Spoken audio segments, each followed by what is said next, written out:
Chennai பெருங்குடியில் ID நிறுவன பெண் ஊழியரிடம் பாலியல் சீண்டலில் ஈடுபட்ட இளைஞர் கைது செய்யப்பட்டுள்ள நிலையில் அதன் சிசிடிவி காட்சிகள் வெளியாகியுள்ளது. அதனை பார்க்கலாம்.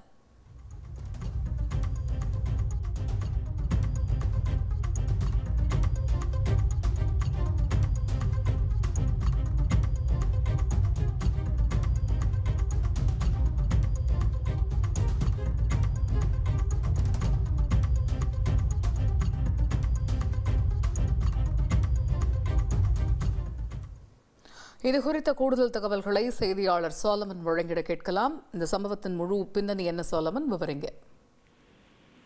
கேரளாவை சேர்ந்த 24 வயதான இளம்பெண் ஒருவர் ஐடி துறையில பணியாற்றி வரும் நிலையில நேற்றிரவு அவர் வீட்டிற்கு தனியாக நடந்து சென்றுள்ளார். அப்போது அவரை பின்தொடர்ந்து வந்த நபர் ஒருவர் அவரை வாயை பொத்தி திடீரென பாலியல் அத்துமீறலில் ஈடுபட முயன்றுள்ளார்.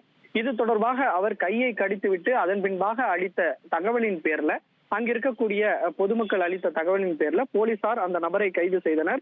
கைது செய்யப்பட்ட அந்த நபரிடம் விசாரணை மேற்கொண்ட போது இவர் ராமநாதபுரம் மாவட்டத்தை சேர்ந்த லோகேஸ்வரன் என்பதும் இவர் குடிபோதையில இது போன்ற செயலில் ஈடுபட்டிருப்பதும் விசாரணையில தெரிய வந்ததை அடுத்து துறைப்பாக்கம் போலீசார் அவரை கைது செய்து சிறையில் அடைக்கக்கூடிய பணியில் ஈடுபட்டு வருகின்றனர்.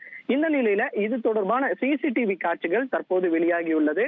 அந்த குடிபோதையில் இருக்கக்கூடிய நபர் ஒருவர் அந்த இளம் பெண்ணை பின்தொடர்ந்து வரக்கூடிய இந்த சிசிடிவி காட்சியில இந்த காட்சிகள் பதிவாகி இருக்கிறது. அவரை தொடர்ச்சியாக OMR சாலையிலிருந்து தொடர்ச்சியாக அவரை துரத்தி கொண்டே வரக்கூடிய இந்த சிசிடிவி காட்சிகள்ல இந்த பதிவாகி இருக்கிறது. இந்த சிசிடிவி காட்சிகளை அடிப்படையாக வைத்து இந்த விசாரணையானது நடைபெற்று வருகிறது. தகவல்களுக்கு நன்றி சாலம். செய்திகளை உடனுக்குடன் தெரிந்து கொள்ள உடனே சப்ஸ்கிரைப் பண்ணுங்க.